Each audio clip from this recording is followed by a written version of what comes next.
Bueno, pues muchas gracias a todos ustedes por permitirme estar ¿Podemos apagar la luz? tarde Apagar la luz. Para hablarles de una escritora mexicana. Por favor, gracias. Tengo muchos años de trabajar sobre ella y mi gran interés es dar a conocer a esta escritora fundamental en España. Que también fue un puente para estar yo aquí el día de hoy. Bueno, pues miren, escritura de mujeres. Las mujeres que han estado fuera del canon, que han estado marginadas por diferentes circunstancias. En el caso de Elena Garro, es una escritora que ha estado bajo una leyenda negra o bajo una especie de marginación por su activismo social y político, que hablaremos de eso en breve. Pero Elena Garro tiene mucho que ver con España, y eso es lo que quiero iniciar, por eso quiero iniciar, porque Elena es desconocida aquí en este país, al que ella también amó, quiso tanto como a México. Bueno, miren, Elena Garro nació el 11 de diciembre de 1916 en la ciudad de Puebla y murió el 22 de agosto de 1998, se comió un poquito ahí el PowerPoint, en Cuernavaca, México. Y bueno, ya no se alcanza a ver bien ahí, pero yo les había puesto su firma, ¿no?, de su puño y letra. Bueno, vamos a ver. Antes de hablar de la obra de Elena Garro, es importante comprender quiénes fueron sus progenitores, en qué ambiente y bajo qué circunstancias Elena Garro comienza a desarrollarse su talento, su interés por la literatura. El padre de Elena Garro se llamaba José Antonio Garro Melendreras y era de Cangas de Onís, de Asturias, y él emigró a México cuando tenía 15 años aproximadamente. Y bueno, aquí lo vemos con su hija Elena, esta es Elena, y acá está su hija Deva. La madre de Elena Garro era de Chihuahua, del norte de México. Y digamos que en la primera década del siglo XX, ellos se conocen en la Ciudad de México porque la familia de Esperanza Navarro Benítez, que era la madre de Elena, emigra a la Ciudad de México cuando ella era una joven y se conoce con José Antonio en la Ciudad de México en la primera década del siglo XX. Se enamoran, se casan y tienen 5 hijos. La hija mayor, Sofía, murió muy pequeña y murió precisamente acá, en España. Y después su hija Deva, de Maki, Elena, y en los brazos de Esperanza está su hija pequeña, Estrella, y por último tuvieron un hijo varón, José Albano. Bueno, ahora, ¿quiénes fueron José Antonio y Esperanza? José Antonio era un hombre muy culto, era un hombre que estudiaba no solamente todo el pensamiento occidental, sino también oriental. Era un profundo conocedor de la teosofía y de las filosofías orientales. Y la madre, Esperanza, había estudiado para maestra rural. Pero para Esperanza, tener virtud era leer. Entonces fue una gran lectora que junto con José Antonio van a formar a sus hijos en un ambiente librepensador, de tal manera que Elena Garro va a leer a los clásicos españoles, a los clásicos griegos, latinos, alemanes, ingleses, desde muy temprana edad, desde muy pequeñita. Y estos dos personajes van a ser va a formarse en las dos cosmovisiones. todo el mundo, todo el pensamiento occidental a través de la biblioteca de su padre y de las lecturas que su padre les asignaba. Ella cuenta que su papá les decía, bueno, hoy van a leer X de Lope de Vega, o Manrique, o Quevedo, o la Ilíada, la Odisea, y cuando él regresaba del trabajo les tomaba la lección, ¿no? Entonces desde muy pequeñitas, porque prácticamente no había escuela en Iguala, era un pueblo pues en donde no había todavía estas facilidades, ¿no? Bueno, entonces, pero al mismo tiempo que ella está leyendo a estos clásicos españoles, a los griegos, a los latinos, al mismo tiempo Elena Garro está nutriéndose del pensamiento mágico realista del mundo indígena, ¿no? Porque con quien ella convivía también era con las nanas, con los criados, un poco como Frida Kahlo, si ustedes han estudiado a Frida Kahlo, algo muy similar. Bueno, entonces en Elena esto es lo que ella va a reflejar en su obra, en su producción. Va a reflejar la dualidad de la mexicanidad. Los mexicanos somos mestizos, somos seres duales, porque tenemos por un lado la cultura occidental, pero por otro lado también somos indios, somos indígenas, tenemos el pensamiento, la manera de entender el mundo, la cosmovisión mágico-realista indígena, ¿no? Forma parte de nuestra idiosincrasia, de nuestra manera de ver la vida. Y esto lo va a asimilar muy bien Elena Garro. Bueno, entonces, Elena va a estudiar la primaria, la secundaria, la preparatoria, y esta es una imagen de ella en 1934, cuando estaban en la prepa. ¿Dicen prepa aquí? No, pero secundaria, preparatoria, ¿no? En ese caso. Secundaria, preparatoria. Sería ahí. Sí, sería, muy bien. Y en 1936, ella ya ingresa a la Universidad Nacional Autónoma de México, la UNAM, la universidad más grande de México. Pero en 1935 ella había conocido, cuando ella estaba en la preparatoria, había conocido a Octavio Paz. ¿Han oído hablar de Octavio Paz? Sí, claro. Yo voy a la Ciudad de México, miren, a México, en cualquier lugar que ustedes vayan, a la Ciudad de México, yo voy al taxista, le pregunto, ¿saben quién es Octavio Paz? Oh, claro, Octavio Paz, premio Nobel de literatura, claro. ¿Saben quién es Elena Garro? No, jamás había escuchado hablar de ella. En México. Pero van a entender por qué Elena Garro está cubierta por una leyenda negra que todavía sigue opacándola, ¿no? Bueno, entonces miren, esta imagen es una imagen muy bella, muy clásica. Aquí está en 1936, en el lago de Chapultepec, en México. Y ellos eran novios en esta época. Aquí está Isabela Corona. Isabela Corona era una actriz de teatro clásico en este momento. Aquí está Elena Garro, aquí está Octavio Paz. Esta es una mujer no identificada. Y aquí está Rodolfo Echeverría, que era hermano de Luis Echeverría, que fue presidente de México. Y que Luis Echeverría va a ser un personaje clave en la vida de Elena Garro, porque Luis Echeverría fue el que le cortó la cabeza a Elena Garro. Y eso es lo que vamos a ver. Y Julio Bracho, y acá está su hermana Leva, su hermana mayor.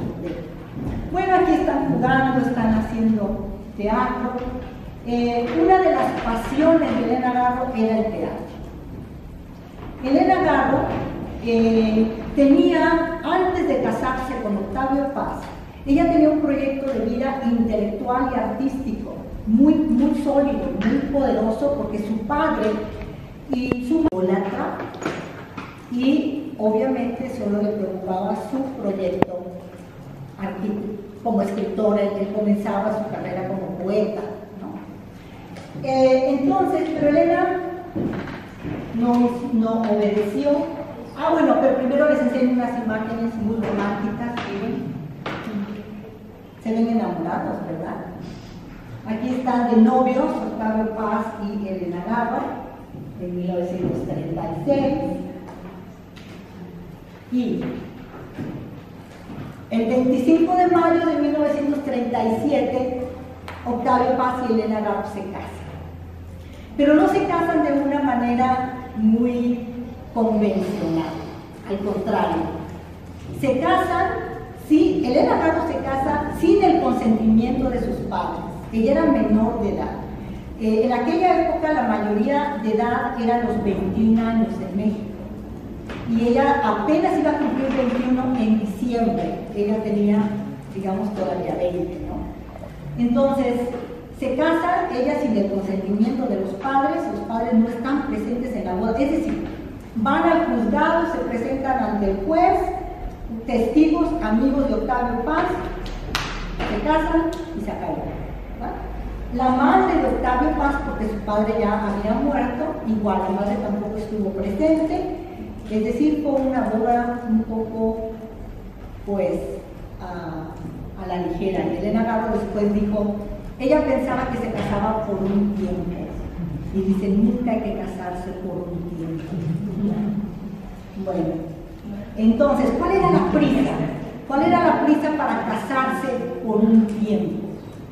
Que Octavio Paz había sido invitado por la LEA, la Liga de Escritores y Artistas Revolucionarios, en apoyo a la Segunda República, ¿no? A la República Española. España, ustedes saben, estaba en plena guerra civil, y Octavio Paz había sido invitado como parte de la delegación mexicana de artistas y escritores para venir a este congreso en Valencia, Barcelona y Madrid, y él quería venir con Elena, ya querían venir casados, ¿no? De la única manera de venir juntos. Entonces, pues por eso se casan, ella se casa pensando que por un tiempo, ¿verdad? Y bueno, aquí donde los tenemos en esta imagen, en Valencia, en 1937, pero pueden ver, piensen ahorita, después al final, que podemos tener preguntas.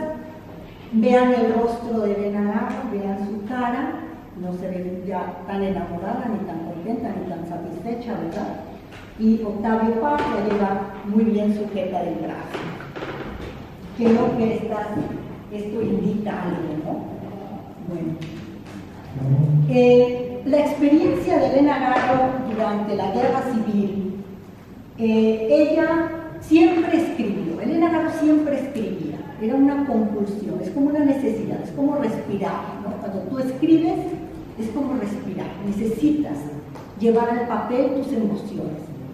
Entonces ella siempre escribía.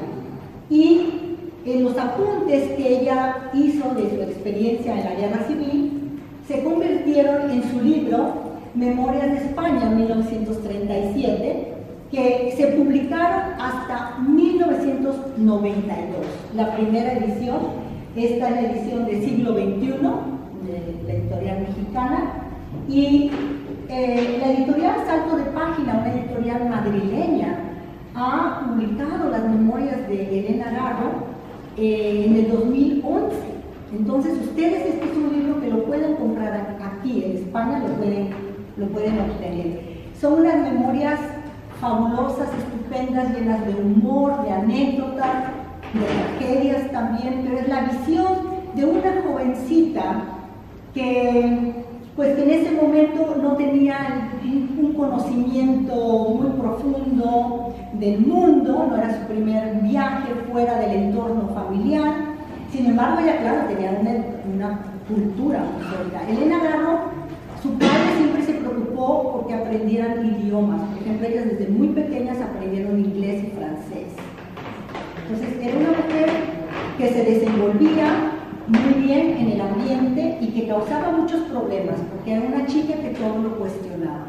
No era una chica que no se adhería a la ideología. Por ejemplo, Elena siempre fue anticomunista, ella nunca estuvo de acuerdo con el comunismo. Eso fue algo que causaba un poco de choque, ¿no? Durante la República, la Guerra Civil, porque ella decía que el comunismo no era más que otra cara de la misma moneda del capitalismo. que se convertía finalmente en un gobierno muy autoritario, y estaba en contra de la masificación, ¿no? Ella era una artista, ella creía en la libertad de la creación.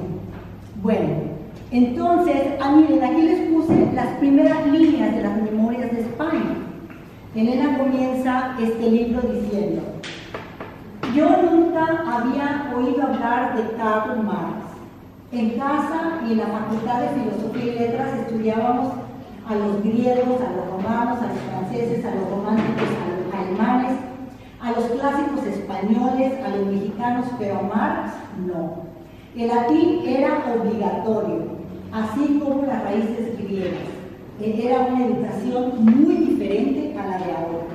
México era entonces una ciudad de 2 millones de habitantes, llena de parques, árboles, iglesias barrocas, palacios coloniales y edificios modernos.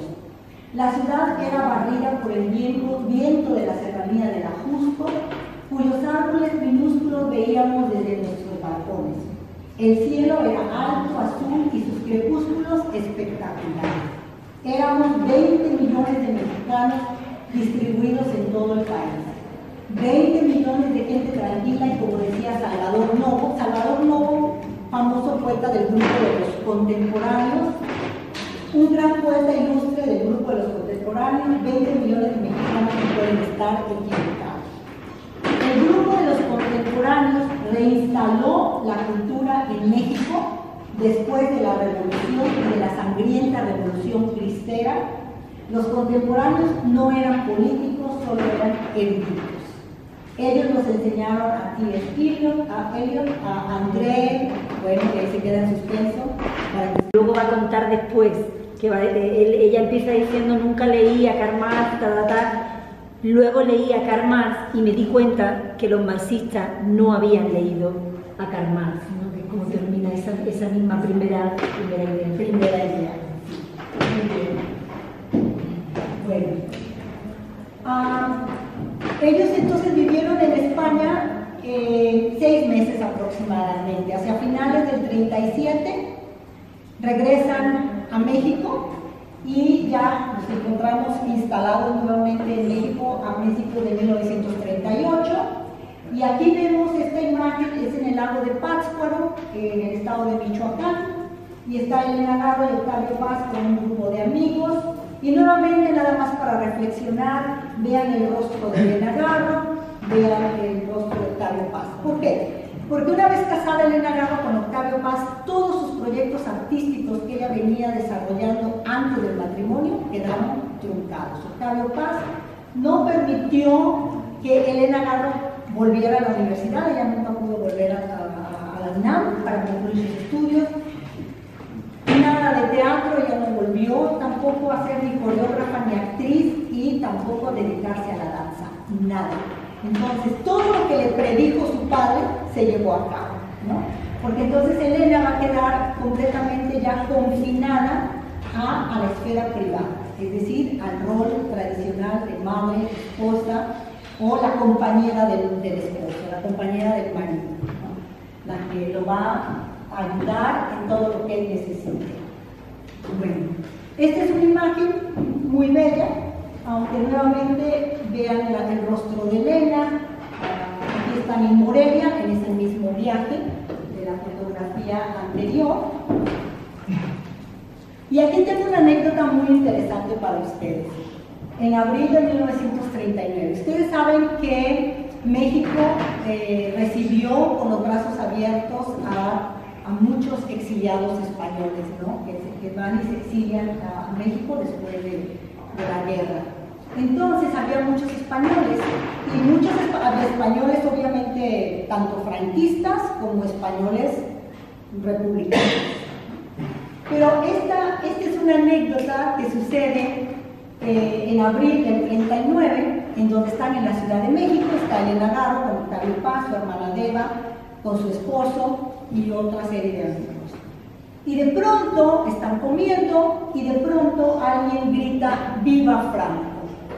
Y parece ser, por lo que describe la nota, que las hermanas Garro Navarro, es decir, Elena Garro y su hermana Deva, se enfurecieron y se levantaron y empezaron a discutir con el franquista y se agarró y se comenzó la trifulca, ¿no? Se empezaron a golpear, a pelear, Octavio Paz a defender a Elena Garro y el esposo de Deva a Deva, y total que se armó ahí el gran, pues se agarraron a golpes, porque lo que describe la nota es que la gente salió con la ropa toda rota y ellas fueron a dar a la delegación, a la cárcel, ¿no? Y es muy interesante porque el subtítulo de la nota dice: dos bravas hembras encarceladas por el mismo mitote, ¿no? Pero aquí, ¿qué es mitote?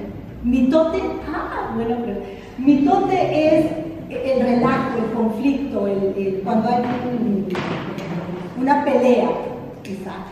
Es obviamente un mexicanismo, entonces, ¿no? El mitote. Bueno, muy bien. Entonces, pero aquí lo que describe la nota es que las que eran las aguerridas, las que defendían sus ideas, eran ellas dos, las hermanas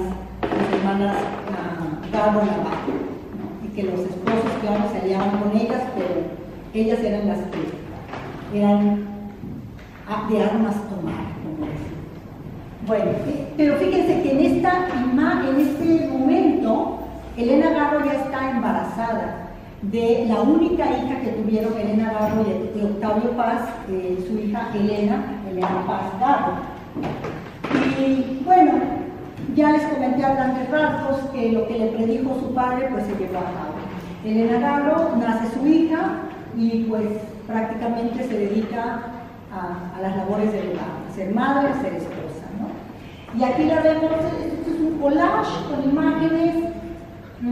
Elena Garro, su hija Elena Paz, acá también está con su hija, y aquí está su hermana Deva, Elena Garro, con sus respectivos hijos. Y aquí tenemos una imagen muy interesante, la de abajo. El estado de Guerrero, en México, es un estado en donde se pueden ver las tres raíces en México. Por un lado, la española, la indígena, pero también la presencia africana, ¿no? Porque los españoles durante la colonia llevaron también a esclavos africanos. Bueno, entonces la piel de la gente es muy morena, es muy oscura en el estado de Guerrero. Y recuerden, en Guerrero es donde ella vivió, en Iguala. Para Elena Garro, Iguala va a ser el paraíso terrenal. Su infancia en Iguala fue fundamental, crucial, porque es donde ella se identificó, se compenetró con el pueblo, con el mundo indígena. A pesar de que ella es decir, Elena va a vivir en dos mundos, va a vivir tanto en el mundo cosmopolita, en el mundo culto europeo, como en el mundo del pueblo, ¿no? Ella va a saber combinar muy bien ambos elementos, ¿no? Y compenetrarse con los dos. Bueno, ahora, ¿qué sucede en 1941? En 1941, Octavio Paz permite que Elena Garro incursione en el periodismo. Elena Garro, recuerden, todo su proyecto artístico intelectual estaba marginado. Pero Elena Garro cuenta en una entrevista que si ella pudo ingresar al periodismo fue porque el periodismo no le ocasionaba competencia a Octavio Paz. No es lo mismo ser poeta que ser periodista. Bueno, no sé, yo creo que en estos tiempos ya las cosas cambiaron, ¿verdad? Pero allá en los años 40 el periodismo era más bien un oficio, que cualquiera podía ser periodista, ¿no? Prácticamente lo ibas aprendiendo sobre la práctica, era empírico, digamos. Pero entonces ella dice, pues aprovecha la oportunidad, se le invita a participar en esta revista que se llamaba Así, y colabora como periodista. Y aquí es muy interesante porque ella realiza 3 entrevistas, y las 3 entrevistas giran en torno a la condición femenina, porque ella estaba viviendo en carne propia la opresión, el yugo del marido, que le había coartado todos sus proyectos, ¿no? Entonces, entrevista a 3 mujeres que estaban pasando precisamente por las mismas circunstancias. Entrevista primero a Lolita González, que era una cantante de ópera, que en el momento de la entrevista ella estaba en la cúspide de su carrera. Y fíjense en el título de la entrevista, de estrella a mujer de hogar.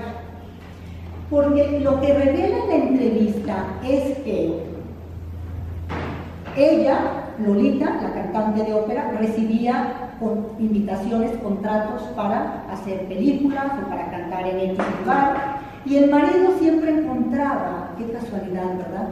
Pero siempre encontraba que esos contratos no eran lo suficientemente valiosos para su talento, para su carrera, ¿no? Entonces, todo parece indicar que ella abandonó su carrera, porque no hay datos, ya no hay más registro de ella. O sea, obviamente abandonó su proyecto, su carrera. Luego, pero es muy interesante también las respuestas que va dando la cantante de ópera, porque ella justifica al marido. Estamos tan programadas, para obedecer o para seguir o para creerle a lo que dice el marido, ¿no? Porque no tenemos una identidad bien fundamentada, bien fuerte, no tenemos suficiente autoestima, ¿no? Que pensamos que el marido tiene mejores ideas que nosotras. Y esto se refleja en la entrevista. Bueno, luego entrevista también a Isabela Corona. ¿Se acuerdan que era la actriz que estaba en Chapultepec? En el caso de Isabela Corona, que era una actriz de teatro clásico, la impresión no venía de parte de su esposo. Su esposo era Julio Bracho, el director del teatro, el teatro más vanguardista en México en ese momento, sino en sí de la sociedad mexicana, la sociedad misógina mexicana, que los funcionarios no toleran el talento femenino, ¿no? Y que de alguna manera hay que coartarlo. Entonces, en el caso de Isabela, viene en sí de funcionarios, de requermanejes, de meterle el pie para que no continúe en su ascenso, ¿no? En su carrera como actriz. Y luego entrevistó a Frida Kahlo. ¿Quiénes de ustedes han oído hablar de Frida Kahlo? ¿Conocen algo de su obra? Sí, muy bien, excelente. Entrevistó a Frida Kahlo. Ustedes deben de saber que Diego Rivera, ¿saben que Diego Rivera? Era el esposo, muy bien. Pero ustedes saben que Diego Rivera no fue quien difundió ni promovió la obra de Frida Kahlo. No. Quien descubrió a Frida Kahlo fue André Breton, el padre del surrealismo, André Breton. André Breton fue a México en 1938. Lo había invitado la UNAM, la Universidad Nacional Autónoma de México, a dar una conferencia sobre el surrealismo. Pues cuenta la anécdota que André Breton llegó al espacio donde iba a dar la conferencia y que no había nadie. No había nadie. Entonces él salió y dijo, pues aquí estoy, ¿qué pasa? Pues voy a dar una conferencia. Pues creo que entraron 2 o 3 personas y que André Breton dijo, bueno, pues yo a los mexicanos no tengo nada que enseñarles. México es el país más surrealista del mundo. Y es que México es surrealista. Los que no hayan ido a México tienen que ir y comprobar que es por excelencia el país más surrealista del mundo. Bueno, simplemente la anécdota. Imagínense que llega el padre del surrealismo a dar una conferencia y no hay nadie. Bueno, y entonces Elena Garro entrevista a Frida Kahlo. Incluso ella termina la entrevista diciendo, a Frida Kahlo no la descubrió Diego Rivera, la descubrió André Breton, ¿no? Y bueno, entonces es una entrevista maravillosa, estupenda, pero que también revela que Frida Kahlo tuvo este primer impacto gracias a la mirada de Breton, porque André Breton la invitó a ir a París. Ella en el 1939 se va a París para participar en una exposición de arte surrealista. Bueno, ahora, en ese mismo año de 1940, 1941, Elena Garro se va a convertir en una pionera del periodismo encubierto en México. El director de la revista le dice: necesitamos investigar qué está pasando en la cárcel de mujeres, todas mujeres menores de edad, todas mujeres pobres, principalmente de origen indígena, que estaban, se rumoraba, que estaban cometiéndose atrocidades en contra de estas mujeres, ¿no? Pero no había evidencia. Entonces, Elena Garro acepta entrar al reformatorio como una presa común.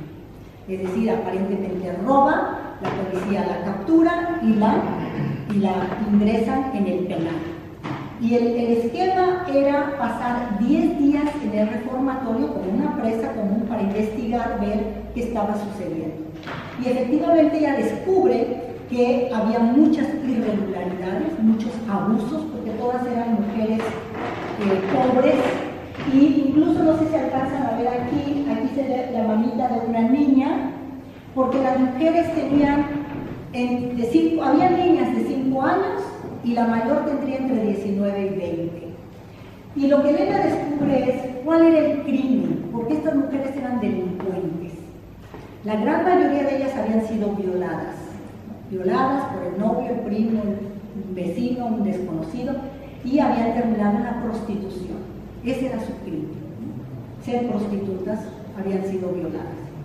Y entonces cuando ella sale del penal, escribe el reportaje que ella titula Mujeres Perdidas, y lo hace en 5 entregas.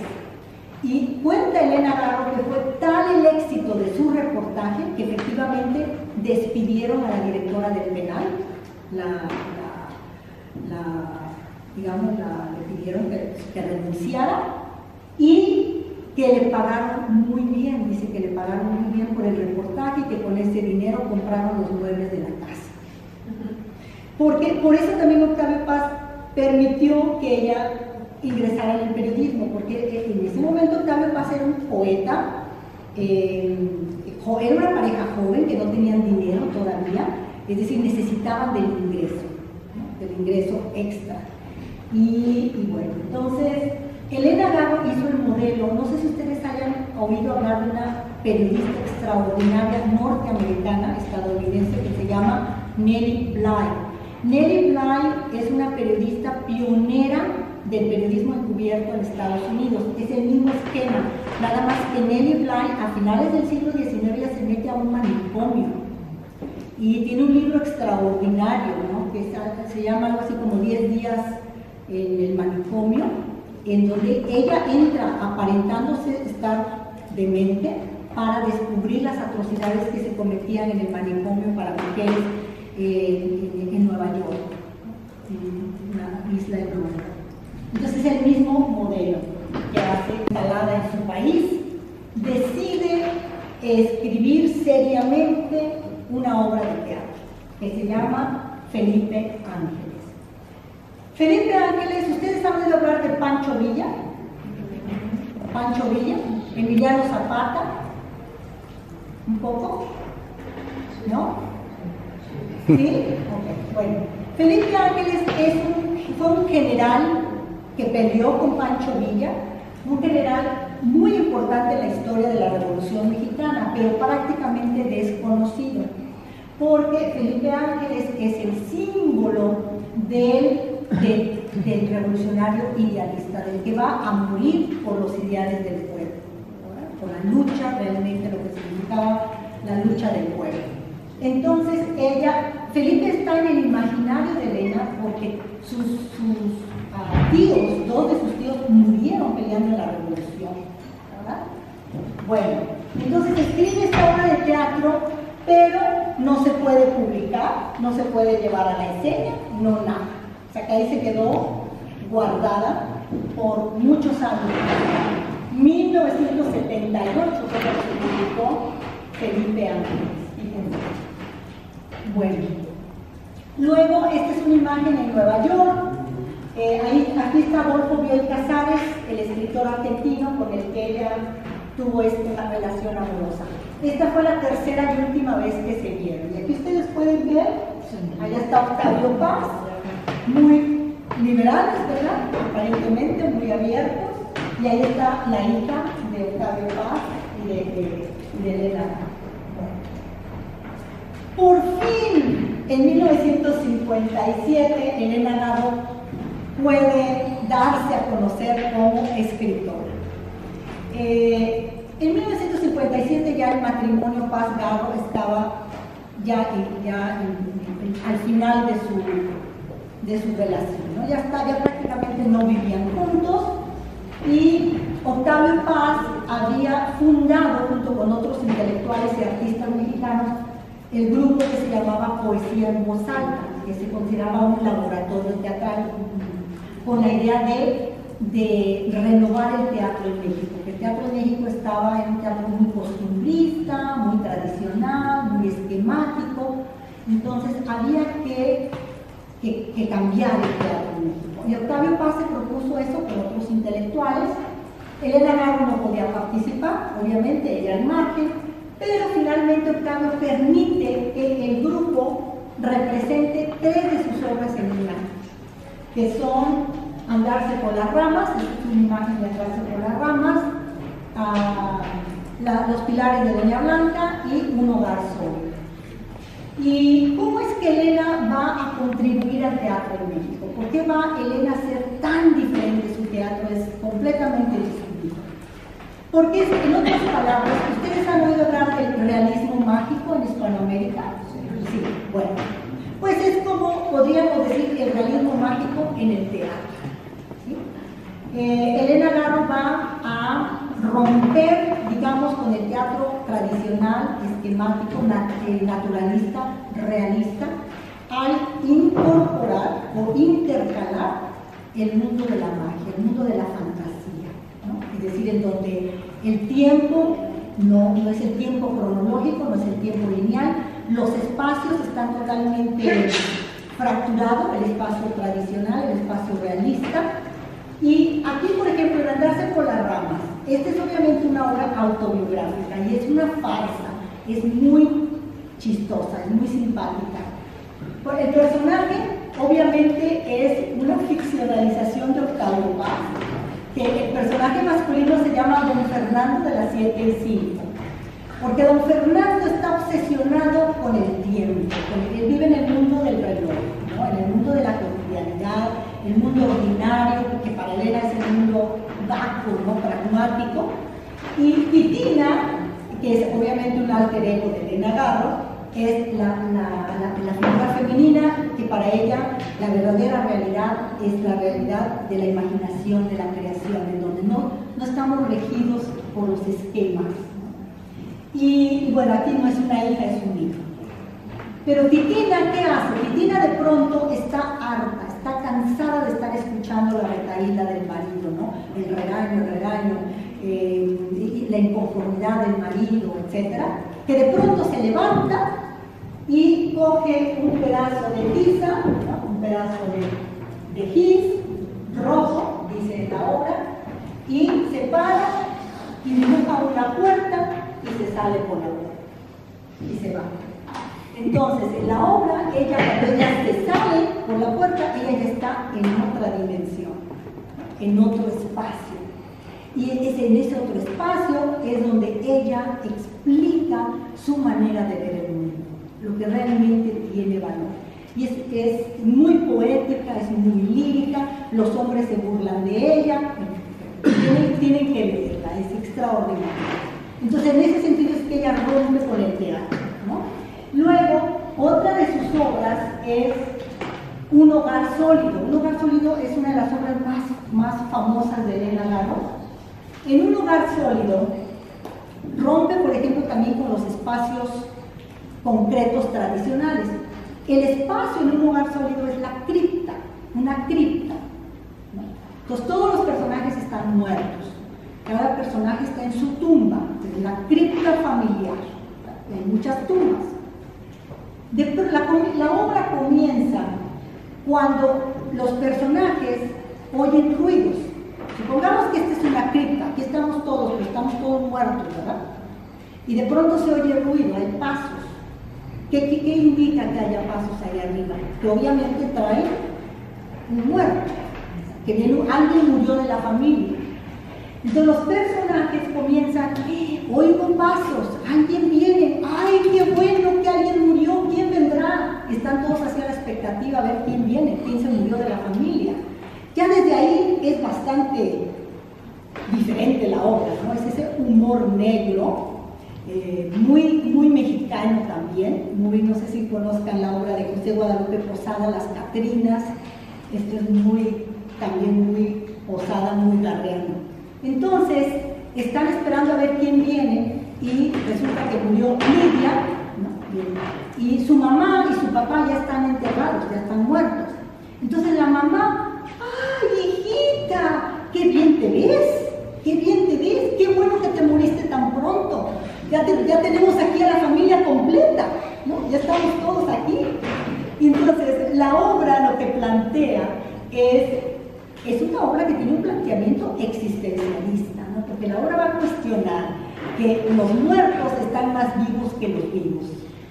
O sea que muchas veces nosotros los vivos vivimos enajenados, alienados, preocupados por el teléfono, por la computadora, porque no tengo el mejor iPad o no sé cómo se llama, o porque ya mi amiga ya compró el último modelo y yo todavía no lo tengo. O sea que estamos preocupados por cosas que no son trascendentales, ¿verdad?, para la existencia, que no tenemos conciencia de nuestro tiempo, qué está pasando, qué sucede aquí en España, en México, en África, en fin, ¿no?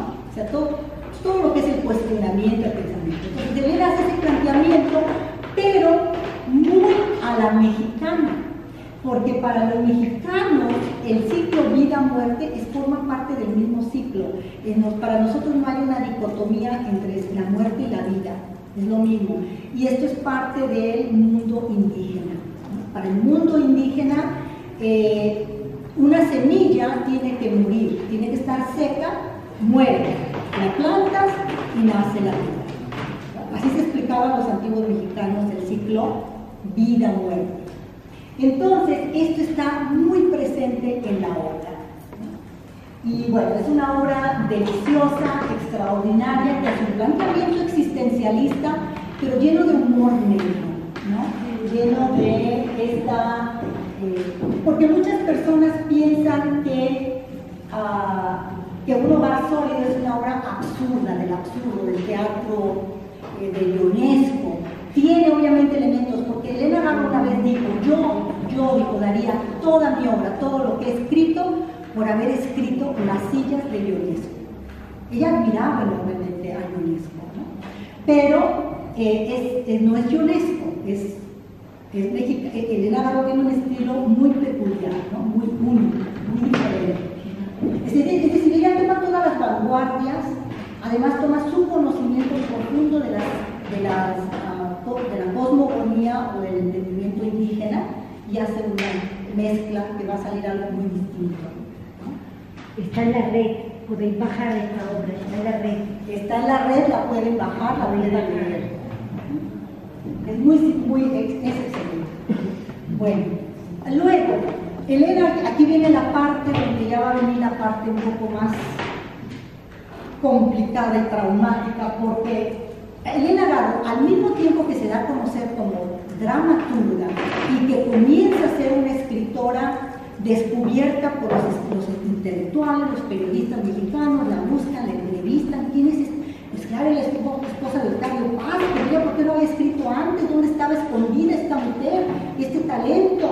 Bueno, pero Elena comienza su activismo social, comienza a defender a los indígenas.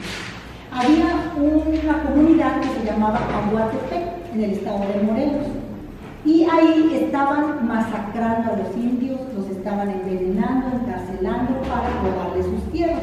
Los caciques, los terratenientes, los funcionarios, los políticos, etc.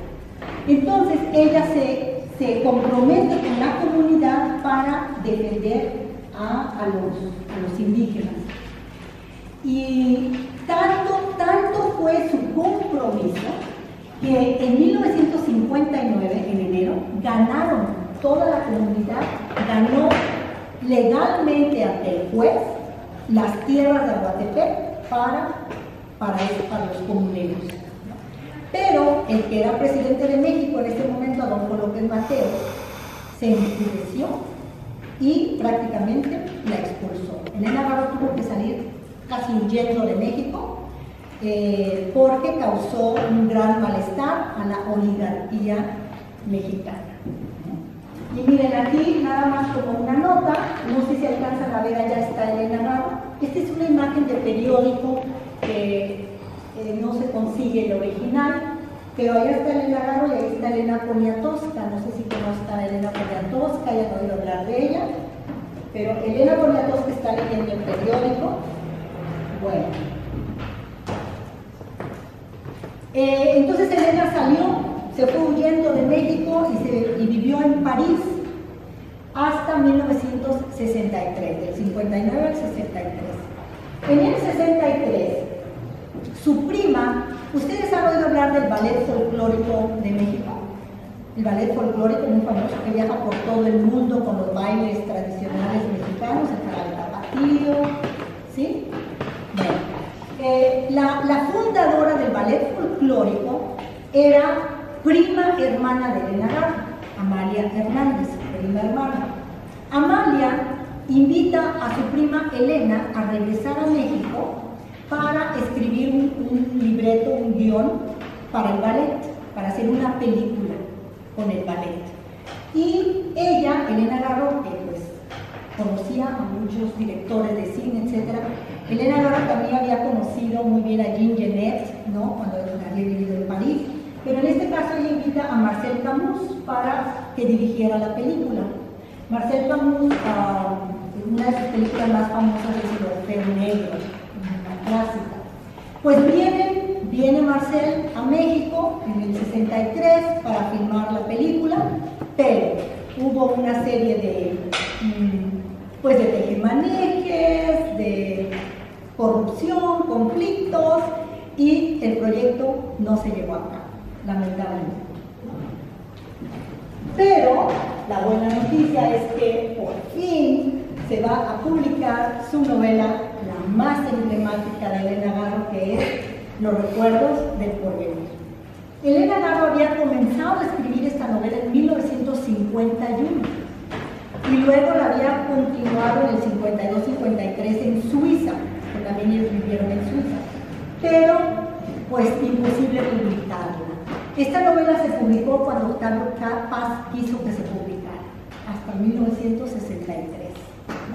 Es verdad que gracias a Octavio Paz se publicó la novela, es cierto. 10 años antes él no permitió que se publicara.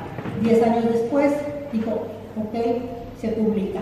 Él era entonces embajador de México en la India, ya Octavio Paz tenía, digamos, una obra y una carrera mucho más sólida, quizás tenía esa deuda con él. Y se publican Los recuerdos. Miren, Los recuerdos, esta novela, Elena había buscado editor en la Argentina, la rechazaron. Aquí en España, Octavio Paz se la había propuesto a Seix Barral. Seix Barral la rechazó porque dijo que el realismo mágico no pegaba en España, ¿no?, que no era en la línea, entonces la rechazaron. Entonces Octavio Paz prácticamente obligó a Joaquín Mortiz, que era un exiliado español que acababa de abrir la editorial, para que se publicara la novela. Bueno, y esta novela, como el cuento que mencionaba su profesora, La culpa de los dos caltecas, es una obra en donde Elena Garro es realmente la pionera del realismo mágico en Hispanoamérica, en la narrativa. ¿Ustedes qué han escuchado? ¿Quién es quién está en el canon como el iniciador del realismo mágico en América Latina? Ya escuché el nombre allá. García Márquez. Pues no es cierto, no es García Márquez, es Elena Garro. ¿Por qué? Porque miren, Elena Garro publicó esta novela en el 63. García Márquez publicó Los 100 años de soledad en el 67, 4 años después. Además, Elena había comenzado esta novela en el 51. Pero no solo eso, no solo eso. Cuando ellos vivían en México en los 50, mediados de los 50, Octavio Paz le encantaba esta novela y la leían la leían en el manuscrito en las tertulias. Entonces, obviamente aquí hay una influencia de Elena Garro en Gabriel García Márquez, por supuesto. Bueno, ahora, ¿por qué esta novela es muy importante e innovadora? Pues porque aquí precisamente Elena va a recoger los mitos y las tradiciones tanto del mundo occidental como del mundo prehispánico, mesoamericano. Entonces, aquí hay un sincretismo de los dos pensamientos, ¿no? Que nadie ha hecho esto en México como lo ha hecho Elena. Y el manejo del tiempo, también es el tiempo, por un lado es el tiempo occidental, el tiempo, digamos, lineal, cronológico, pero por otro lado también es el tiempo finito, porque para los prehispánicos, cada 52 años terminaba una era, se apagaban todos los juegos y comenzaba una nueva era, un nuevo ciclo, y esto está también reflejado en la novela. O sea, las dos concepciones temporales y obviamente el mundo indígena. Aquí Elena hace una crítica muy fuerte a la traición a la Revolución Mexicana. Es decir, en esta novela está lo que sucede en México después de la Revolución hasta el presente, la época post-revolucionaria.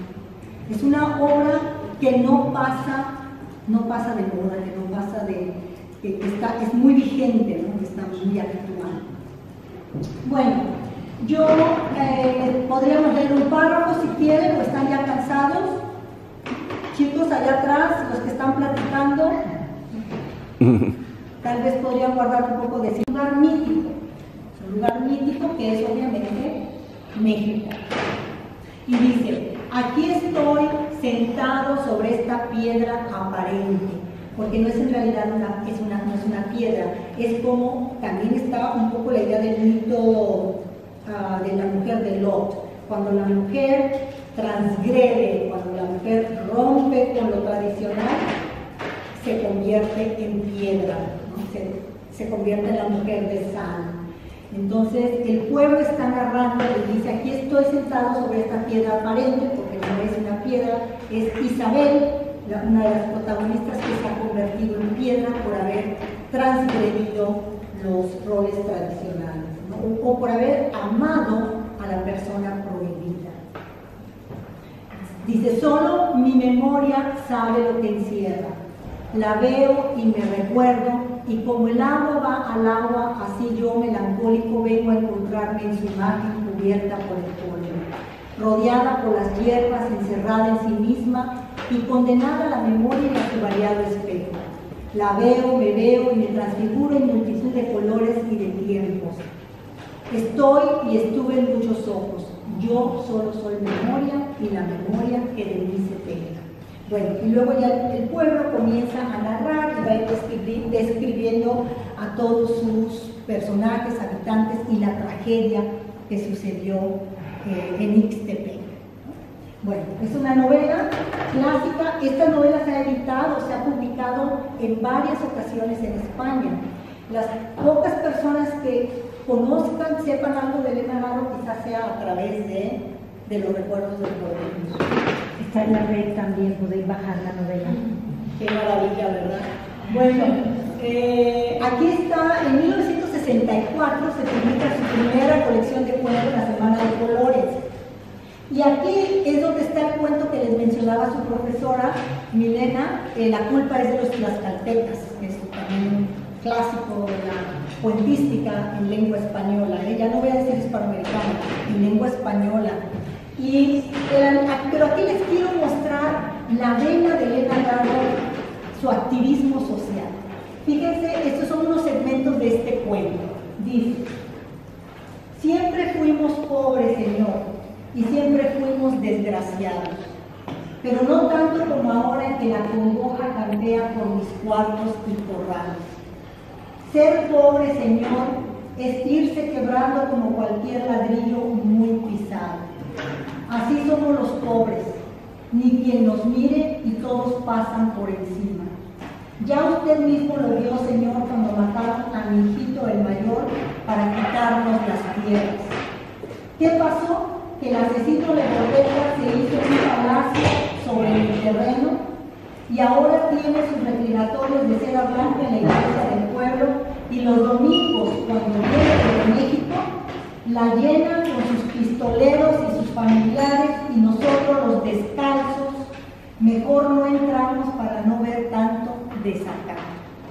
Entonces, quien está narrando es el personaje femenino que le han matado a su hijo y que les han robado las tierras, y está declarando ante el juez. Y Legorreta, otra característica de la obra de Elena es que ella menciona los nombres de los funcionarios, de los terratenientes, lo cual era realmente insólito en los años 60 en México. En México no había libertad de expresión. En México podríamos decir que hasta muy recientemente hemos vivido casi como en la época de Franco, ustedes aquí. O sea, sin libertad de expresión, con la prensa totalmente controlada por el gobierno. En la época de Elena Garro, que ella mencionara a Legorreta, ¿saben quién era Agustín Legorreta cuando ella escribió este cuento? Era el director del Banco de México. Imagínense, un hombre muy poderoso que estaba envenenando y matando a los indios para robarle las tierras. Me explico, Aguatepec, el estado de Morelos, es un estado con un clima perfecto, muy semiselvático, unas tierras preciosas que eran comunales, que no se podían vender ni nada, pero ellos, bueno, los mataban y les robaban las tierras. Bueno, entonces Elena siempre va a ser esta mujer muy temeraria, si ustedes quieren, muy temeraria, que se va a lanzar contra todo. Bueno, aquí tengo unas imágenes de ella en las lomas donde ella vivía. Elena Garro tenía otra guerra, ella tenía tres guerras. Una guerra era con el gobierno, ¿no? Y con los terratenientes y criticando la corrupción, etc. Pero ella tenía otra guerra, que era la guerra con los intelectuales. Los intelectuales del statu quo, es decir, los intelectuales que trabajaban, que tenían puestos, por decirles, en la Secretaría de Educación Pública, o que dirigían las revistas, las secciones culturales de las revistas y de las editoriales pues, más importantes, y que por eso estaban ahí, ¿verdad? Porque no hacían una crítica cáustica al gobierno. Y miren este artículo que se titula "Los intelectuales pelean el hueso". ¿Saben lo que es el hueso en México? No sé si aquí en España sea lo mismo, ¿no? El hueso es pelear la preventa.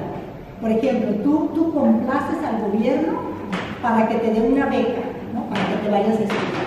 O complaces al gobierno para que te dé un puesto en la Secretaría de Educación Pública. Es decir, que no criticas, sino que lo haces de una manera muy color de rosa, para poder tener prebendas. Entonces, eso es el hueso. En la jerga política mexicana, el hueso es pelear una prebenda. Y ella decía que los intelectuales, y cuando ella habla aquí de los intelectuales, se refiere a los intelectuales como Octavio Paz, Carlos Fuentes, la misma Elena Poniatowska, incluso Rosario Castellanos, porque estos escritores no se comprometían como Elena. O sea, Elena se fue a dar todo, en una época muy peligrosa. Y bueno, entonces ella tuvo esa guerra con los intelectuales. En 1965, Elena escribió un amplísimo reportaje sobre el latifundio en México.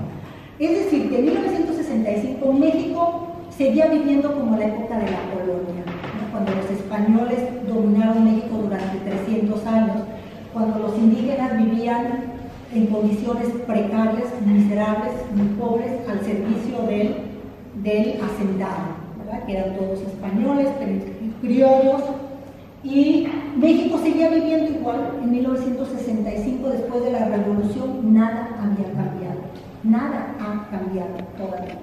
Entonces, en este reportaje, Elena se va por toda la República Mexicana, ancho y largo, para investigar el latifundio. Y escribe este reportaje que se titula El problema agrario sigue en pie después de 50 años de la revolución. Y bueno, ella muestra con imágenes las condiciones del pueblo, este niño, y ella es muy irónica siempre, es muy irónica. Fíjense cómo el subtítulo de esta foto, perdón, el pie de página de la foto: los revolucionarios van en su buen caballo. Pues ustedes ven el burro, ¿verdad? Y el niño con su sombrero todo roto. Pero el más conmovedor, chicas y chicos, el más conmovedor es esta imagen, el pie de foto. Elena Garro, para hacer el reportaje, llevaba un fotógrafo, que era Héctor García, uno de los fotógrafos pues, muy importantes de la época en México. Pero miren, les voy a leer. Entonces, ¿qué pasa? El fotógrafo ve a la niña y se acerca para tomarle la foto. Y la niña comienza a llorar. Entonces, miren el pie de foto. Dice: sobre esta foto suya ha escrito Héctor García, ¿no? Entonces cita a Héctor García. Y la niña le dice al fotógrafo: mi papá dice que no lo vendemos. Y empezó a llorar. Estela tiene 2 años y medio. Está encadenada a un puerquito, a un cerdito tan flaco como ella. Tomé otra foto y salí corriendo, avergonzado de mi traje, de mi corbata, de mi camisa blanca. Me parezco al patrón y el patrón los hace llorar. Entonces, la niña cree que es el patrón, ¿no? Que viene a quitarle al puerquito. Y empieza a llorar y le dice: no, mi papá dice que no lo vendemos. Y ella está encadenada, está amarrada con el puerquito. Bueno, entonces de esta sensibilidad era Elena Garro y su periodismo. En este año 65, Elena va a comenzar su activismo político. Y aquí viene la parte más cruenta del asunto. Había un político mexicano que se llamaba Carlos Madrazo, que en aquel momento él estaba tratando de reestructurar el PRI. El Partido Revolucionario Mexicano, el único partido que había en México prácticamente de 1929, vamos a decir que hasta el año 2000, ¿no? Cuando ya eran las cosas. Bueno, este partido es el partido que nació en México a la traición de la revolución. Yo no digo al triunfo de la revolución, porque la revolución no triunfó, ¿verdad? Se la robaron los políticos corruptos que usaron la revolución como un trampolín para intereses personales. Entonces, Madrazo era priista, Madrazo pertenecía al PRI, digamos, al partido en el poder, pero él quería reestructurar, que por lo menos hubiera un poco de democracia en México. ¿Y cuál era su reforma? Que dentro del PRI, en lugar de que hubiera un solo candidato, hubiera varios, ¿sí? Y que el pueblo realmente eligiera a sus gobernantes, desde la comunidad más pequeña hasta la gubernatura. Y Madrazo lo llevó a cabo. Él era presidente del PRI en el 65 y llevó a cabo esta reforma en 9 estados. Pero, obviamente, a la oligarquía mexicana no le convenía este político, ¿sí? Estaba saliéndose, bueno, en México diríamos estaba saliendo del huacal, ¿verdad? Otro mexicanismo del huacal, pero se estaba saliendo, digamos, de los lineamientos. Y lo expulsan del PRI, lo corren del PRI. Madrazo, entonces, se vio forzado a renunciar. Aquí tenemos una imagen de Elena Garro por Carlos Fuentes. Creo que saben quién es Carlos Fuentes, ¿verdad? ¿Sí? Está en el canon, Carlos Fuentes. Aquí una imagen con ella, con los campesinos. ¿Okay? Y aquí viene la masacre de Tlatelolco. ¿Ustedes han escuchado sobre la masacre de Tlatelolco 2 de octubre en México? No. Bueno, pues miren, ¿qué sucedió? Que Madrazo, cuando prácticamente lo expulsan del PRI, del partido en el poder, Madrazo no cesó de su interés, de su preocupación por continuar con las reformas democráticas en México. Y él, a mediados del 68, estaba a punto de formar un nuevo partido político que se iba a llamar Patria Nueva. Y ese partido, por primera vez, amenazaba realmente hacer oposición al PRI. Y porque Madrazo tenía muchos seguidores, tenía un movimiento, el movimiento madracista, y él, Elena Garro, pertenecía al madracismo. Elena Garro era madracista, creía en su política, pero al mismo tiempo que Madrazo está a punto de formar el partido político, nace en la UNAM, en el Politécnico, en todas las universidades de México, lo que se conoce como el movimiento estudiantil. Es más o menos lo mismo que sucedió en Francia. Ustedes han oído hablar del 68 en Francia. Pues es lo mismo en México, ¿no? O sea, en México los estudiantes, el pueblo está harto, está cansado de que en México no hay libertad de expresión, no hay democracia. México era una dictadura de partido. En México sucedía lo mismo que estaba sucediendo en el Cono Sur, ¿no? Con la política imperialista de Estados Unidos. Nada más que México estaba muy disfrazado, ¿no? Aparentemente había democracia, pero era totalmente una falacia, una mentira. Bueno, entonces los estudiantes se levantan, hay muchas manifestaciones, protestas en contra del autoritarismo del PRI, del presidente, muy autocrático, mucha represión. Las manifestaciones eran constantemente atacadas por la policía, etc. Entonces, aquí hay una situación bastante complicada, pero trataré de sintetizarlo lo más posible. Al PRI, al presidente de México, a Gustavo Díaz Ordaz, que era el presidente, se le van a presentar dos enemigos al sistema. Porque en México no había democracia. El presidente, cuando terminaba, en México son periodos de 6 años al presidente del país. Cuando el presidente estaba por terminar su periodo, el presidente daba el dedazo. Esta es la jerga política. El dedazo quiere decir, él elegía de su gabinete quién iba a ser su sucesor. Imagínense. Pero aparentemente había elecciones, había casillas y todo el mundo iba a votar. Los dedazos existen en todas partes. Los dedazos siguen existiendo en todas partes, exacto. En México la jerga era el dedazo, el hueso, los acarreados, la borregada, ¿no? Porque llevaban a todos los pueblos campesinos a votar por el PRI porque el PRI les prometía, etc. Bueno, entonces el gobierno tenía dos enemigos. Por un lado, el movimiento estudiantil que nace en julio del 68. Y este movimiento va a ir cobrando mucha fuerza de una manera, pero increíble, ¿no? Rapidísimo. Por otro lado, estaba el movimiento madracista, el de Carlos Madrazo. O sea, son dos enemigos. México estaba por celebrar las Olimpiadas. ¿Se acuerdan? El 12 de octubre comenzaban los Juegos Olímpicos. Toda la prensa extranjera ya estaba en México. O sea que México estaba en la mira, ¿no? Como decimos. Pero en realidad, miren, el movimiento estudiantil obviamente que es un movimiento muy importante en México, es un movimiento parteaguas para México en cuanto a búsqueda de libertad. Pero la amenaza realmente al sistema no era el movimiento estudiantil, era el movimiento de Madrazo, el movimiento de Carlos Alberto Madrazo, porque él era político, él tenía una agenda política que no tenía el movimiento.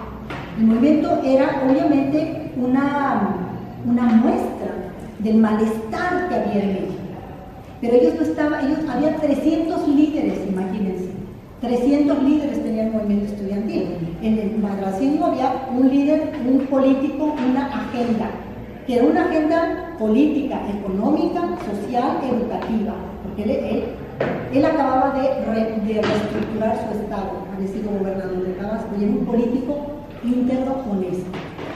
Ese era el enemigo, pero ese va a ser el enemigo más importante de Luis Echeverría Álvarez. Luis Echeverría era el secretario de Gobernación en este momento, en el 68. Secretario de Gobernación es el responsable de la seguridad del país. Como un ministro de Interior, ¿no? Ministro de Interior. Luis Echeverría quería ser presidente de México, desesperadamente. Él quería ser el sucesor de Díaz Ordaz. Entonces, para Luis Echeverría, su enemigo va a ser Madrazo. Hoy, chicas y chicos, ya se ha desclasificado, está comprobado que el movimiento estudiantil estuvo fraguado, orquestado deliberadamente por la propaganda lanzada principalmente por Echeverría para desarticular a Madrazo, para eliminar a Madrazo. Y obviamente a los estudiantes y a todos los movimientos sociales. Entonces, ¿qué pasa? El 2 de octubre, ya vamos a terminar, chicas y chicos, no se me distraigan, les prometo que ya acabo. El 2 de octubre, entonces, había una gran manifestación en Tlatelolco, la plaza de Tlatelolco. La plaza de Tlatelolco es un lugar perfecto para una masacre. ¿Saben por qué? Porque se llama Plaza de las Tres Culturas, porque hay ruinas prehispánicas, ruinas de los aztecas. Tlatelolco era durante el Imperio Azteca lo que hoy podríamos decir, ¿cómo se dice? El centro comercial en Nueva York, la bolsa de valores, porque ahí llegaban todos los pueblos de Mesoamérica a hacer el trueque, ¿no? Era el mercado más grande de toda Mesoamérica, Tlatelolco, durante el Imperio Azteca. Entonces se llama Plaza de las Tres Culturas porque hay ruinas. Cuando ustedes vayan a la Ciudad de México tienen que ir a Tlatelolco, es un lugar muy bello. Hay ruinas prehispánicas, luego está rodeado por edificios modernos de aquella época, claro, la Torre de Relaciones moderno, y ahí en Tlatelolco, al lado, hay una iglesia colonial. Entonces ahí está Mundo Prehispánico, Colonia España y el México moderno. Entonces se llama la Plaza de las Tres Culturas. Aquí era el lugar perfecto porque es una plaza cerrada, no hay manera de escapar fácilmente. Entonces en ese meeting, en donde había, dicen que como 10,000 personas, era un meeting totalmente desarmado. Los manifestantes eran estudiantes, había abuelitos, abuelitas, madres, niños, etc. Ahí entró, bueno, se dio la masacre. El 2 de octubre, con tanques, con francotiradores, fue aquello realmente una carnicería. Y el gobierno, claro, cómo se lavó las manos de la masacre, ¿a quién culpó? El gobierno dijo, se utilizaron a un líder del movimiento estudiantil, a Sócrates Campos Lemos, que estaba infiltrado en el movimiento. Campos Lemos dijo en la prensa, después de la masacre, que Carlos Madrazo y Elena Garro, entre otros funcionarios, habían instigado el movimiento estudiantil para dar un coup d'état, un golpe de Estado al gobierno y instaurar un gobierno comunista. Recuerden que estamos en la época de la Guerra Fría, ¿no? Así es que ahí van a quedar desarticulados ellos, porque se les acusa de complotistas, imagínense, en un gobierno dictatorial, ¿no? Y bueno, aquí hay unas imágenes de la masacre, de la violencia. Y entonces, Madrazo, ¿cómo van a eliminar a Madrazo? Primero con el descrédito. 9 meses después de la masacre, el 4 de junio, Madrazo volaba en un vuelo comercial de la Ciudad de México a Monterrey, le pusieron una bomba, el avión explotó y murió él con su esposa y 70 pasajeros inocentes que volaban, ¿no?, en ese avión.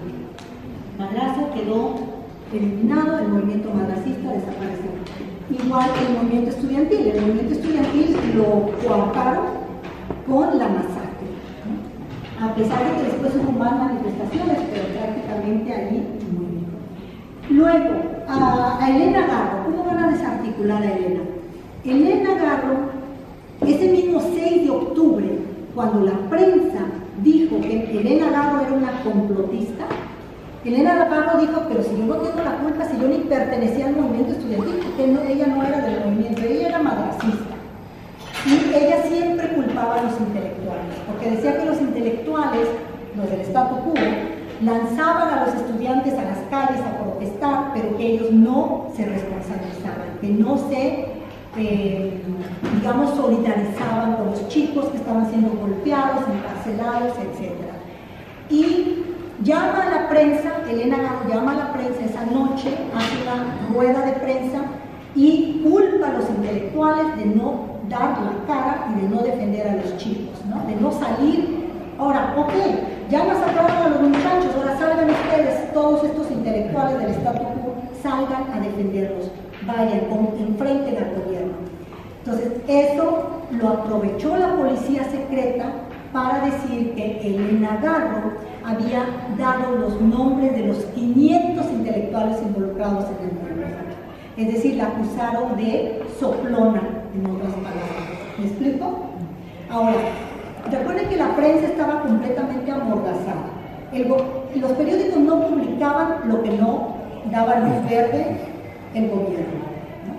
Entonces, obviamente, en primer lugar, miren, el movimiento estudiantil no era un movimiento clandestino. ¿Se acuerdan cuando, no sé ya cómo está la situación, pero yo recuerdo cuando era joven, los vascos que siempre estaban haciendo mucho ruido, pues era un movimiento clandestino, tengo entendido, ¿no? O sea, no era un movimiento abierto a la opinión pública, o no sé, pero bueno, no me voy a meter en ese terreno. Pero en el caso del movimiento estudiantil, era un movimiento abierto a la opinión pública. Había manifestaciones, hacían desplegados, todo el mundo sabía quién estaba con el movimiento. Entonces, la policía secreta obviamente ya tenía los nombres, ya sabía quiénes estaban. Pero al decir que Elena Garro había dado los nombres, ¿se imaginan? Ahí fue como digamos, la difamaron, pero también la atacaron. Porque entonces Elena, hasta hoy en día, si ustedes buscan Elena Garro en el internet, los primeros artículos que salen es que Elena Garro era una soplona, que fue una traidora, que Elena Garro era espía del gobierno. ¿Cómo va a ser espía del gobierno si siempre estuvo atacando al gobierno? Etc. Pero esa fue la manera de desacreditar y de eliminarla. Y de hecho, esa leyenda negra persiste hasta hoy en día. Por eso Elena Garro no está en el canon. Por eso el crédito se le da a García Márquez y no a Garro. Garro sigue todavía muy oscurecida. Bueno, nada más quiero decirles que yo destaqué todo el activismo político y social de Elena Garro en este libro, que se llama El asesinato de Elena Garro. Que a Elena Garro no la asesinaron con una bala, con una bomba, con un madrazo. A ella la asesinaron con el descrédito, con la infamia, con la difamación. Y luego Elena va a comenzar su largo exilio. Elena va a vivir en México del 68 al 72 en condiciones muy precarias, nunca pudo regresar a su casa, perseguida, acosada por la policía política, y después, esto es en el 71, después vivió en Nueva York vivió del 72 al 74, ella pidió asilo político, se lo negaron, tuvo que salir huyendo de Nueva York, y vino a España. Elena Garro va a pasar parte de su exilio aquí en Madrid, del 74 al 81, que realmente fueron los años más terribles para Elena en el exilio, fueron aquí en Madrid. Pero gracias al alcalde Enrique Tierno Galván, fue quien la apoyó a Elena y ella empezó a publicar poco a poco acá en Madrid, al alcalde Enrique Tierno Galván. Ella lo quiso mucho. Y su libro Andamos huyendo Lola es una colección de cuentos en donde ella narra o ficcionaliza el exilio en Nueva York y acá en España, en Madrid. Bueno, aquí está en una foto en 1980 con José Bergamín en Madrid. Y luego, después de Madrid, se va a París. Ahí vivió el exilio del 81 al 93. Ya en el 93 finalmente regresó a México. Pero esta es una entrevista que le hicieron a Elena en julio del 91, en donde varios de sus amigos la estaban invitando ya a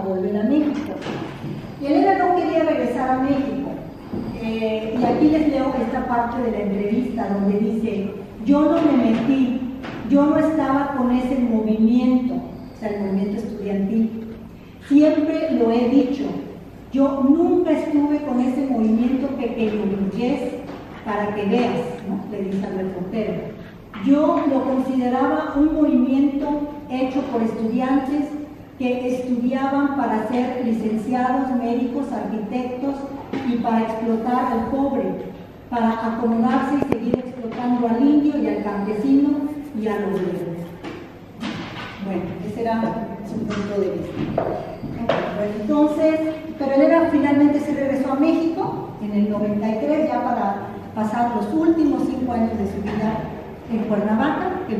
Elena vivió los últimos 30 años de su vida de manera muy precaria, con muchos conflictos, con muchos problemas. Nunca jamás volvió a recuperar su estatus anterior, ¿no? Hasta la fecha, la leyenda negra continúa. Estas son unas imágenes de ella en Puebla, donde le hicieron unos homenajes. Aquí está en Cuernavaca, en el 97. Precisamente aquí está firmando las memorias de España. En esta imagen. Bueno, esta es una imagen que nada más quería conversar. Este es mi hijo cuando visitamos a Elena Garro en el 97. Mi hijo en aquella época tenía 5 años. Elena Garro está aquí muy sonriente. Y ahí, bueno, estoy con las Elenas en su departamentito de Cuernavaca. 1698. Por último, me gustaría leerles un poema. Hoy en la noche vamos a presentar el libro, el poemario de Elena, Cristales de Tiempo. Ojalá que puedan venir a acompañarnos. Lo vamos a presentar con la doctora Pepa Merlo. Están todos invitados. La editorial que está aquí en la Extremadura lo ha publicado en España. Así es que este libro va a estar a la venta en nuestra presentación. Pero les leo un poema que Elena Garro escribió en 1949, cuando vivía en París, que se llama Dedos y Lenguas. Los dedos agresivos se levantan, los dedos índices que acusan, señalan, envidian. Una marea de dedos, una muralla, me señalan.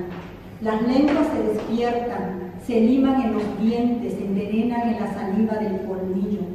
Lenguas que han lamido culos, que duermen solas en cavidades putrefactas, lenguas que no vemos en las risas, lenguas que han mordido mi nombre, Elena, tan bonito. ¿Qué les parece el poema? Bueno, ella se sentía siempre criticada, ¿no?, por toda su transgresión por esta vida. Bueno, y luego por último, ¿qué sucedió aquí en España? Hace 3 años, miren nada más, para que vean ustedes, es insólito esto. En el marco del centenario del nacimiento de Elena Garro, hace 3 años, la editorial Drácena, una editorial madrileña, publicó Reencuentro de Personajes, una novela de Elena Garro. Pero miren cómo estaba la editorial difundiendo la novela. Mujer de Octavio Paz, amante de Bioy Casares, inspiradora de García Márquez y admirada por Borges. Miren, Escritora no se sabe. Escritora no se sabe. No, escritora no. Y además es como si la obra de una mujer tuviera que estar exactamente, ¿no?, conectada con un hombre. El hombre tiene que aprobar, ¿no? Cuenta, vale, tiene que estar acreditada por un hombre. Exacto. Bueno, este libro, esta novela, la editorial Drácena fue a la Feria del Libro de Guadalajara. Ustedes saben que la Feria del Libro de Guadalajara, bueno, en México, en la ciudad de Guadalajara, es la Feria del Libro en habla española, la más grande del mundo, la más importante. Y estaban, obviamente tenían ahí la novela, pues alguien, no sé quién, tomó una foto, la subió a las redes, prendió el fuego. Todas empezamos a protestar cómo era posible que se estuviera difundiendo la obra de Elena con esta fama. Bueno, la novela, el editor dijo que como Elena Garro era desconocida en España, que esta era una manera de difundirla. Díganme si eso es honroso, ¿no? Bueno, pero eso no es todo, La editorial entonces, ok, después de tanto escándalo quitó la faja, pero la contraportada y el epílogo son igualmente de nefastos. Obviamente que yo organicé una petición en Change.org, que todavía está ahí por las redes, pero fíjense cómo comienza la contraportada, fíjense. Dice, ¿qué duda cabe que el reencuentro de personajes germina del odio que Elena Garro le profesó desde su divorcio y de la forma más irritante posible a su exmarido, el premio Nobel Octavio Paz? Pobrecito Octavio Paz. Bueno, entonces, en primer lugar, hay tanto desconocimiento. Esto es terrible, obviamente esto es terrible, pero la novela Reencuentro de personajes no ficcionaliza la vida de Elena Garro con Octavio Paz. Es su relación con Archibaldo Burns. ¿Se acuerdan que les comenté cuando ella tiene una affair con, no recuerdo si les comenté? Ella tuvo una affair con Archibaldo Burns. No tiene nada que ver Octavio Paz en esta novela, en donde ella ficcionaliza su vida con Octavio Paz, que es testimonio sobre Mariana. Pero vean el desconocimiento del editorial, que cómo se atreve a hacer, además, bueno, esto es secundario si ustedes quieren, pero aquí lo más terrible, chicas y chicos, es que una editorial utilice la obra de una escritora y lo haga de una manera para desacreditarla, de una manera muy ofensiva. La ofende utilizando su propia obra. ¿Me explico? Es realmente inaudito, ¿no?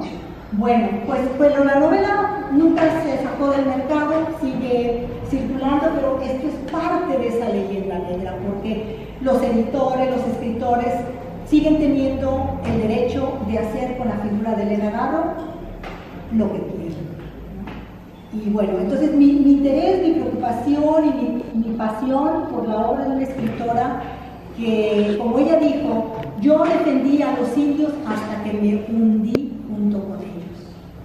O sea, una escritora no solamente como activista social y política, defensora de los derechos humanos, obviamente defensora de la condición femenina, sino también como una gran creadora. Es una escritora que ha revolucionado la letra en lengua española, y mi interés es que ustedes también la conozcan, porque Elena amó México como amó España. Bueno, muchas gracias.